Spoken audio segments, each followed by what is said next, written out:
Nupi Angang Hatpa terrorist ki thabak ni terrorism ki thabak leppu Nupi Angang Hatpa Leppu Manipur Dagi Afspa 1958 Louthokkadabani HAIBA demanda All Manipur United Clubs Organization na SHINDUNA MEEYAM ki OIBA KHONGCHAT ama CHATTUNA KHONGJANG CHANGSHINKHRE amuko poire leimarol meirapaibi apunba Manipur All Manipur Women Voluntary Association amadi Manipuri Students Federation MSF na SHINDUNA Chatkiba KHONGCHAT adu ngasi amuko gi kwakaital akham lekai de leiba office tagi hauduna Kaisampa Junction fawba chatki KHONGCHAT aduna kwakaital yaurakpada police na thattuna KHONGCHAT adu thingnana bahotnaki adubu KHONGJANG loi sing aduna police ki barricade namkhaiduna KHONGCHAT adu makhatana chatki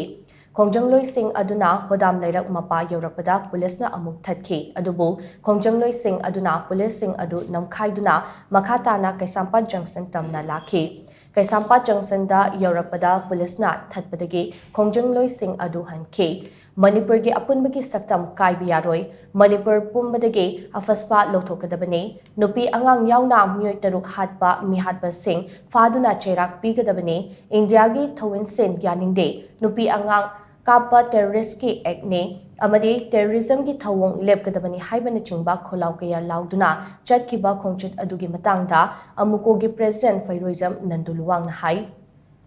ngasigi chatliba KHONGCHAT ase maru oina lamdam asida thokliba pamdaba thodok sing ase India lengakna atamnana thokhanbagi mami chauna tariba se yaningdaba phongdoktuna chatpane India lengakna chathariba thawong ase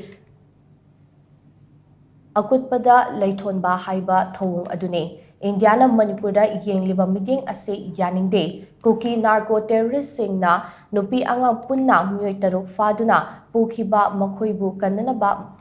matam chana hotnakidaba amadi mihatpa sing faduna matik chaba chairak pidaba ase yabangamloi asigumba chairak asida senior SP OIBA Nectar Sanjanbam kauba miyoi amana jurimamda irang namthanabagi mingda Micham ama nongmaina kaptuna hatkiba adu condemn tawi police officer astige mathakta Manipur lengakna chapchaba action logadabane Manipur da thokliba irang ase lakshinana ba center na tharakliba state asige security advisor from Louthokkadabani Manipur da afaspa 1958 thamba yaroi Manipur pumbadagi afaspa 1958 mapungfana Louthokkadabani malemgi miyamna yadraba ek ase Manipur da hanjin thamjinba ase hangningai oiba achauba wahang amane handak nohonana Manipur gi tampaki police station tarukna konba mafamda afaspa 1958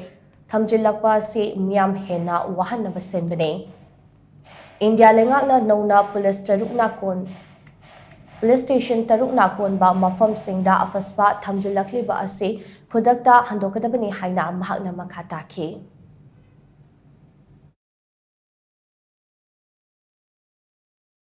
ngasi Manipur da tholiba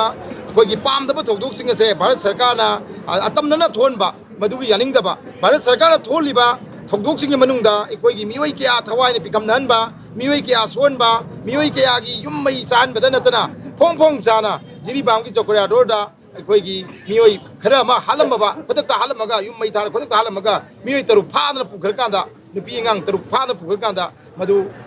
halaga hundomba Maskumba mayam yaningdaba adu amadi koi Manipur ki miyamna matam changna sahi ticket kya changna Manipur da apaspa thamba yaningde haiduna lauduna laktingai marakta matam khara amuk Manipur ki police station na konma batrate na konma phomdagi tho matungda amuk nauna police station taruna konba mafam damwa apaspa thamjalapa se masi khwaidagi sunadaba hawjik thoibe irang asigi marakta miyamna wari matakta amukena wahanbagi thongdo amane na khone logjaba madugi yaningdaba phongdo poina koi miyamna koi lup mayamna chinjaraga koi leri si chachapani Manipur da hojik chingkhong chinga da leriba koi gi lan gi che thengnaba miyam si adugi matik sei ama makhai hena wara khangi heba se masi Bharat Sarkar ude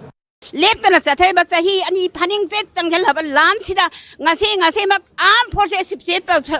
power act thamjalakan Manipur miyam bu hada ba silak le ba se 19 ati dagi hauraga anda ngase Manipur da lal hawan nam thana bagi namada ngase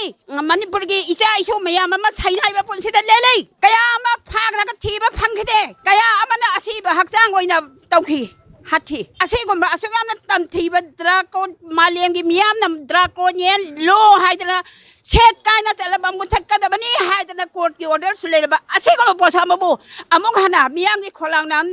akhoi miyam Manipur gi apan bagi kholaw na law ra kan da Louthokkadaba matung da hadak ta naw na thamjalak ba ha se